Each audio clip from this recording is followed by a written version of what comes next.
देखो रीजनिंग का सेट 7 है, ये इसको डिस्कस करते हैं।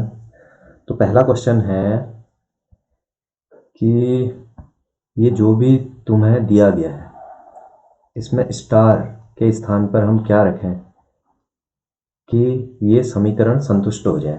ठीक है, तो ऐसे केस में हम ऑप्शन के सहारे से चेक करेंगे। मैं ऑप्शन नंबर ए चेक करता हूँ। देखो ऑप्शन नंबर ए है 30, फिर स्टार के स्थान पे प्लस लगाओ, प्लस 95, फिर जो स्टार है उसके स्थान पे गुणा लगाना है हमने, गुणा 5, फिर जो स्टार है उसमें भाग लगाना है, -5 -5 -32, फिर है भाग 32/4, फिर है बराबर 497 आना चाहिए। तो इसमें लेफ्ट हैंड साइड वाले को मैं सॉल्व कर रहा हूँ। देखो पहले मैं भाग करूँगा, 32 में 4 से भाग देता हूँ 8 आता है। ठीक, 95 गुणा 5 करता हूँ, 5 × 5 = 25, 9 × 5 = 45, 2 47। इसमें मैंने 30 जोड़ना है और माइनस करना है 8। तो 475 में मैं 30 जोड़ता हूँ, 25 + 5 505 हो गया। ये 505 में से मैंने 8 घटाना है तो 497 आता है। ठीक है, तो जो मेरा पहला ऑप्शन है इसमें जो चिन्ह दिए गए हैं इनको रखने पर ये समीकरण संतुष्ट हो रही है, तो ऑप्शन ए मेरा सही आंसर हो जाएगा। अगला क्वेश्चन, अगर कोडित संख्यात्मक श्रृंखला में एक संख्या और उसके वर्ग को लगातार एक साथ लिखा जाता है तो निम्न संख्याओं में से कौन सी निश्चित रूप से उस श्रृंखला का हिस्सा नहीं हो सकती। देखो कोई संख्या लिखी गई है, फिर बाद में उसका स्क्वायर लिखा गया है। ठीक, तो यहाँ पे देखो मुझे यहाँ पे 33 नज़र आ रहा है, 43 नज़र आ रहा है, 53 63, यानी कि आगे 33 का स्क्वायर होना चाहिए, इसमें 43 का स्क्वायर, ये 53 का स्क्वायर होना चाहिए और ये 63 का। चेक करते हैं। देखो 33 का स्क्वायर कितना होता है, 33 × 33 करोगे तो ये आता है 1089। ये तो बिल्कुल ठीक है। ठीक, 33 का स्क्वायर 1089 ही होता है। 43 का स्क्वायर देखेंगे, 43 50 से 7 कम है, 7 7 49, और 25 में से अगर मैं 7 कम करता हूँ तो आता है 18 1849 आता है स्क्वायर 43 का, लेकिन इसने 1839 दिया गया है। ठीक है, दिया है, तो ऑप्शन नंबर बी मेरा करेक्ट हो सकता है। 53 का स्क्वायर देखते हैं। 53 का स्क्वायर 3 ज़्यादा है तो 09, और 25 3 28, तो 2809 ही होता है 53 का स्क्वायर। 63 का 169 की वजह से 69, ठीक हो गया। 25 से कितना ज़्यादा है, 13 ज़्यादा है, और 169 में से 1 ये जोड़ना पड़ेगा, तो ये आ जाएगा 39।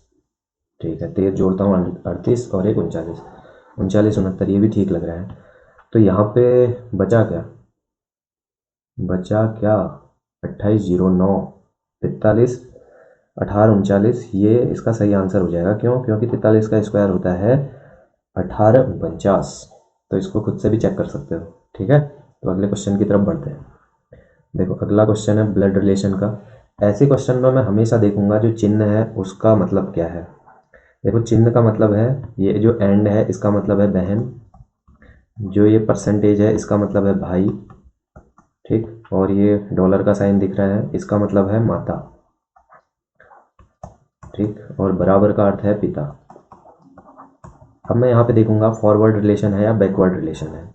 मतलब जैसे P और Q दिया है, P एंड Q, तो इसमें जो भी है वो P है, P Q की बहन है, यानी कि जो पहले पूछा गया है उसका रिलेशन बताया गया है, P Q की बहन है। दूसरे वाले में P Q का भाई है, ठीक। तीसरे में P Q की माता है। मतलब जो भी हमने पहले लिखा है वो ही है रिलेशन। तो अब जो पूछा गया है उसको निकालते हैं। देखो ये जो डॉलर है इसका मतलब क्या है, माता। ए माता है बी की, ए माता है बी की, ए माता है बी की, ठीक। फिर बी बराबर सी में फॉरवर्ड रिलेशन है, यानी कि जो भी होगा बी होगा। बी बराबर सी में, बराबर का मतलब पिता है, बी पिता है सी का, बी पिता है सी का, ठीक। फिर सी एंड डी में जो भी होगा सी होगा। एंड का मतलब क्या है, एंड का मतलब है बहन, ठीक।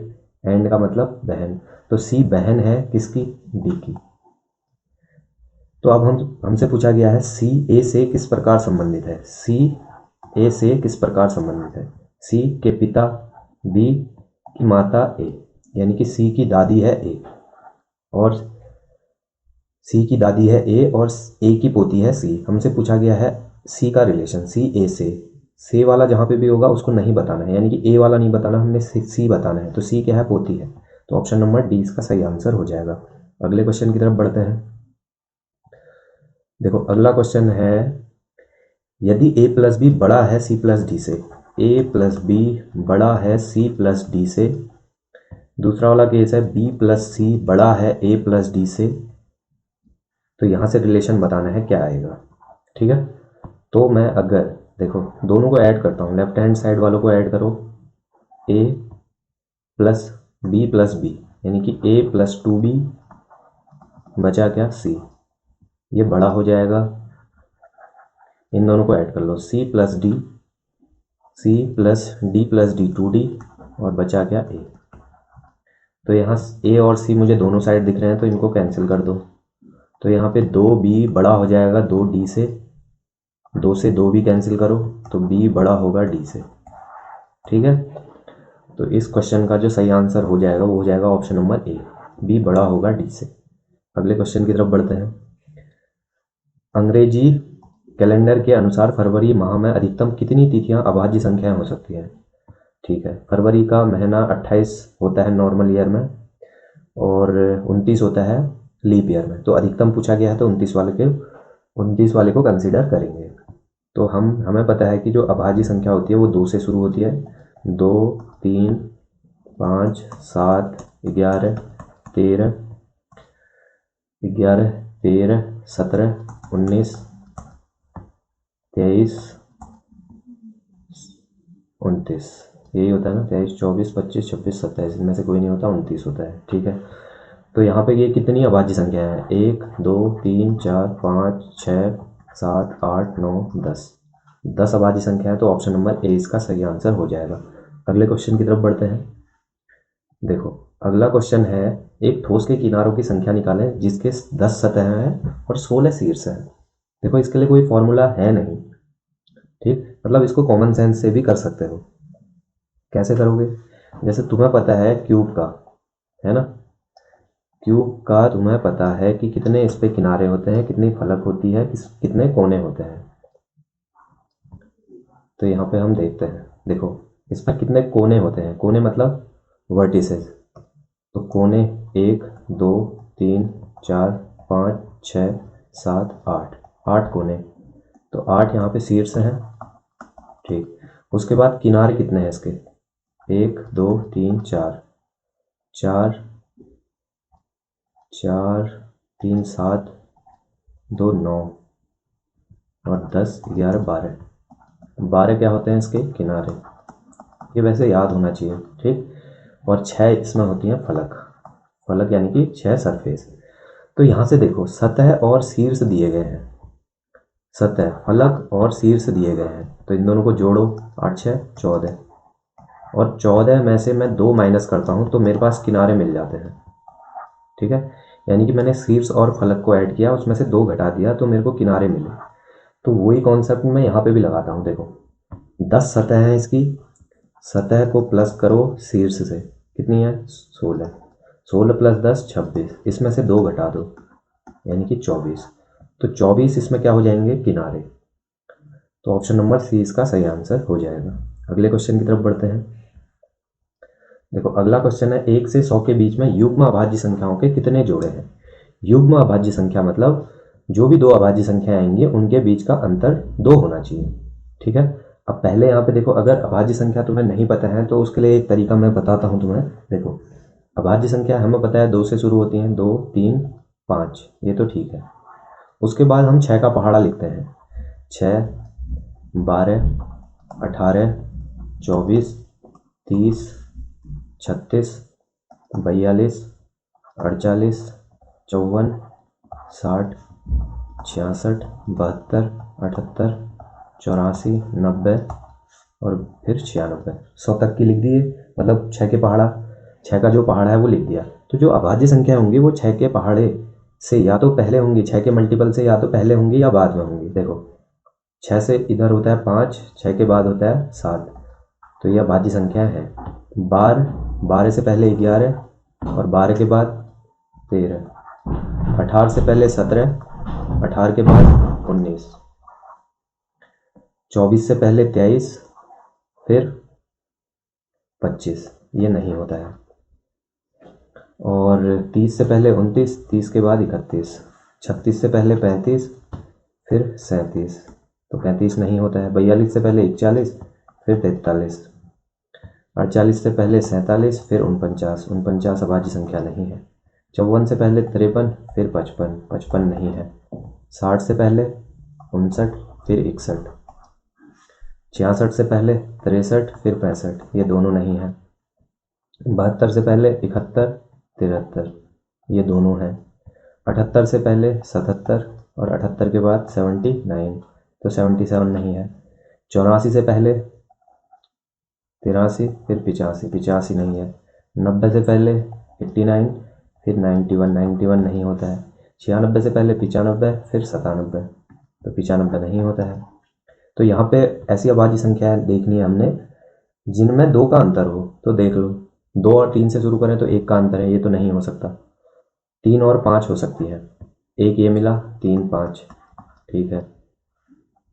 फिर 5 7 मिला, 2, 1 ये था, 2, फिर 11 13 मिला, 3, फिर 17 और 19 मिला, 4, ये नहीं है।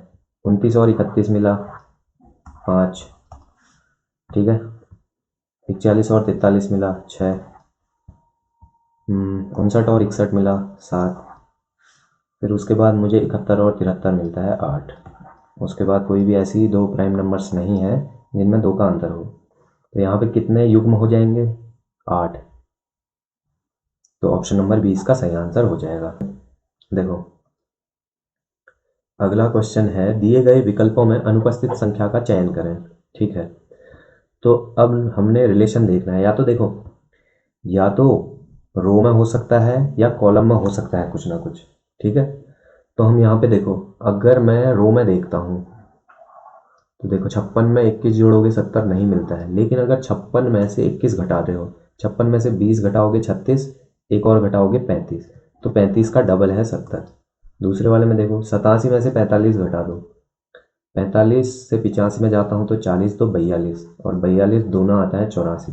इसका मतलब है 180 में से 115 घटाओ, कितना आएगा, 60 5 65, ठीक है। 65, 65 का डबल आएगा यहाँ पे, यानी कि 130, ऑप्शन नंबर ए। अगले क्वेश्चन की तरफ बढ़ते हैं।